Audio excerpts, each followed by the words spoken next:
पहाड़ों के बीच बसा एक गांव था जिसका नाम था छायागढ़। यह गांव बाहरी दुनिया से कटा हुआ था और यहां पहुंचने के लिए घने जंगल और पहाड़ी रास्तों से गुजरना पड़ता था।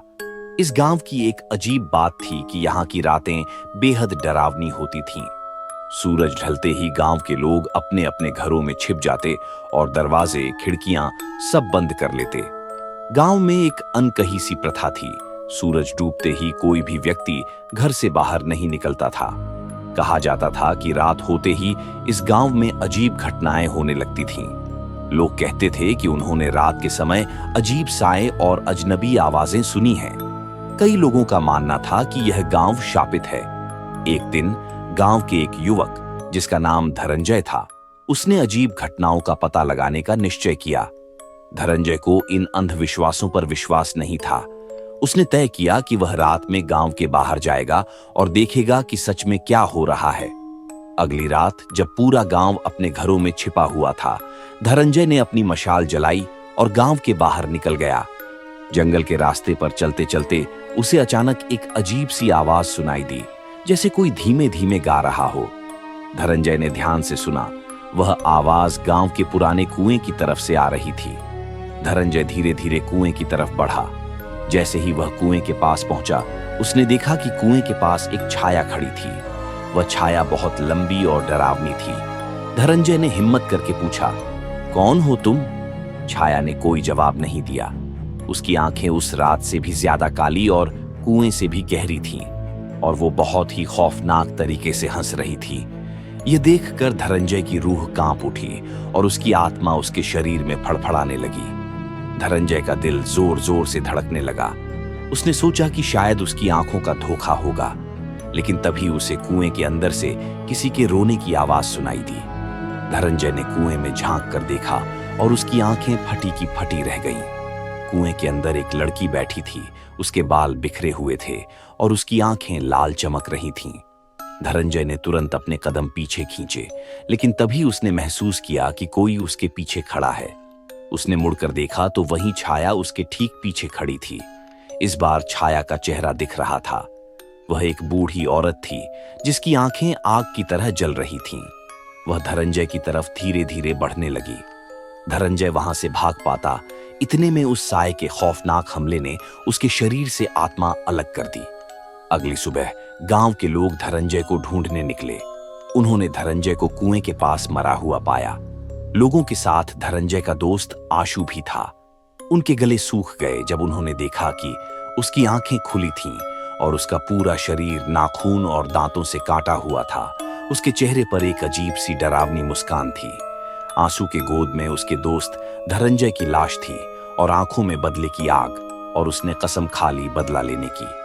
पर साथ ही आंसू ये भी जानता था वो अकेला कुछ नहीं कर पाएगा। अब उसे तलाश थी एक ऐसे इंसान की जो उसके गांव को श्राप से मुक्त करा सके, और उसकी तलाश में आंसू यहां से वहां भटकता रहा। इसके बाद गांव में कई और मौतें हुईं। हर बार वही अजीब निशान, वही डरावनी मुस्कान। गांव के लोग समझ गए कि यह गांव वाकई शापित है। आशु एक दिन थककर एक पेड़ के नीचे बैठा तो उसके सामने उसे एक शमशान नजर आया। अंदर उसने देखा कि एक बूढ़ा और खौफनाक अघोरी शमशान में एक लाश के ऊपर ध्यान लगाकर बैठा है। उसके मुंह को उसकी दाढ़ी, मूछें और बाकी को जटा वाले बालों ने ढांका है, और दिख रहे जगह पर राख लगी थी जो कि किसी इंसान की ही थी। आशु पसीने से पूरी तरह भीग गया। ये देखकर जब अघोरी ने लाश से हड्डी निकालकर खानी शुरू की, आशु ने जैसे तैसे खुद को संभाला और अघोरी के पास गया। अघोरी की आंखें बंद थीं और अघोरी ने कहा, तुम्हारी मदद कोई नहीं कर सकता, फिलहाल तो कोई नहीं। ये कहते ही वो जोर जोर से हंसने लगा। ये देखकर आशु अघोरी के पैरों में गिर गया। बहुत देर तक जब आशु को रोता देखा तो अघोरी ने मदद के लिए हां कर दी। फिर शुरू हुआ मौत का खौफनाक खेल। अघोरी ने गांव वालों को सख्त आदेश दिए, कोई भी अपने घर से ना निकले और सब अपने घरों के खिड़कियां और दरवाजों पे नीम की टहनियां टांग दें। और उसने पूरे गांव को मंत्रों से बांध दिया और कहा, अब से ना कोई गांव से बाहर जाएगा, ना कोई गांव के अंदर आएगा। फिर आशु और अघोरी उस कुएं के पास गए और अघोरी ने मंत्र पढ़ना शुरू किया, जिससे कुएं में से रोने की आवाज तेज हुई और एक बूढ़ी और खौफनाक डाकिनी चुड़ैल बाहर आई और उसकी हंसी बेहद डरावनी थी। पर वो कुछ कर नहीं पा रही थी क्योंकि गांव के साथ ही उस डाकिनी की शक्तियां भी बंध चुकी थीं। जब ही दूसरे गांव से आशु का दोस्त अमित गांव में कदम रखता है, उसके पैर गांव में पड़ते ही अघोरी का बंधन टूट जाता है और वो चुड़ैल जोर जोर से हंसने लगती है। अघोरी अपने झोले की तरफ बढ़ना चाहता है कि इतने में उस डाकिनी की गुस्से भरी आंखों ने जैसे ही अघोरी को देखा, अघोरी के पूरे शरीर में छेद होकर उनसे खून के फव्वारे निकलने लगे और वो वहीं मर गया। आशु का शरीर ठंडा पड़ गया, पर उसने अपने दिमाग का इस्तेमाल करते हुए अघोरी के झोले से वो मंत्र निकाला और अपने हाथों में 2 बाल लिए जो उसको धनंजय के झोले से मिले थे। ये बाल उस डाकिनी के थे। उसने मंत्र पढ़ते हुए उन बालों को जला दिया, जिससे उस डाकिनी की एक चीख से पूरा गांव गूंज उठा और वो कुएं में समाने लगी। जाते जाते उसने डरावनी मुस्कुराहट और खौफनाक आवाज से कहा, तुम्हारी एक गलती और मैं फिर आऊंगी, फिर होगा मौत का तांडव। फिर धीरे धीरे सब शांत होने लगा। गांव की रातें आज भी उतनी ही डरावनी हैं और उन अजीब सायों की कहानियां गांव की हवा में आज भी गूंजती हैं। कौन जानता है अगला शिकार कौन होगा?